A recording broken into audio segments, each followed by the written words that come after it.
What's up, guys? We just got home and I spent a couple of hours today at two stores off Saks Fifth Avenue and then also Bloomingdale's, looking through their clearance sections.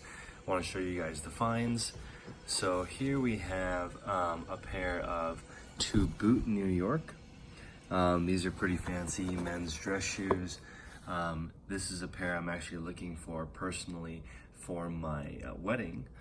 So I'm gonna ask a lot for these because when you're a reseller, you can actually wait and wear things. So this is this pair of shoes is $350 retail, $119. You can see a little red mark here, which indicates that this shoe is 1/3 off as is. Did not have a box, does have some blemishes, and also they're doing an additional 25% off today for Memorial Day weekend sale, which is awesome. So I ended up getting this pair of shoes for $61. And I am going to price it high because I'm just gonna wear them for my wedding. And if they end up selling, then I'll just get a different pair. But that's one cool thing about being a reseller is you can wear really cool stuff like this. This is a wingtip with a brogue design. Lace shoes do really well, especially this color for men. And I'm also, this is for like a tall business person. Next we have these Vince Chelsea boots. Incredible find.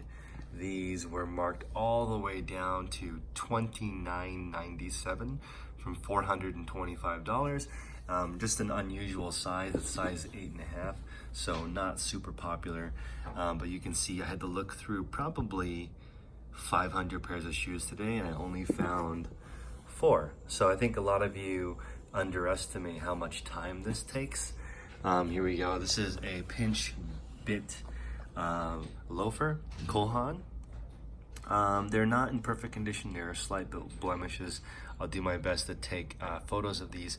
I ended up getting 2 pairs of the same shoe, which will save me a lot of time on listing because I only need to describe it one time. You can see here it was marked down also to $29.97. So this this right here, these should sell, they will sell eventually at like $80, but not gonna ask that much. I'm gonna ask a little bit less because I want these to move and we want to turn over our money. We did go a little bit over budget in a sense that we sold the sound system already for $114, so we made some pretty good profit there. And so reinvesting it all into these shoes, now the cash flow on this store is actually negative $69. So we're, I gave myself about a couple $100 to get this off the ground, and now we're kind of in the waiting game. And since we used up a lot of that budget, I'm gonna be looking for stuff with a higher return. And of course, if I was just doing this trying to maximize, I would not have gotten this pair of shoes because the return for the capital invested is really low. I had to pay around $61 for these. Even though they're $350 shoes, I normally wouldn't spend that much on one pair, but since I can use them for my wedding, that'll be nice. Unless I end up making $50 or so profit on those, then of course I will just sell them and find another pair. But one part of being a reseller is the opportunity to get good deals. The store is an outlet, Saks off Fifth Avenue, in case you guys are wondering what store, but most people are not willing to go through 500 pairs of shoes to find 4. So most people will go there and say that those stores are fake and there's no good deals. But again, it takes a long time to look through shoes to find these. There's probably 2,000-3,000 pairs of men's and women's shoes there. It's easier to find women's shoes, but I just personally like men's shoes, so that's where I'm at. So hopefully this is useful, guys, and I'll see you guys later.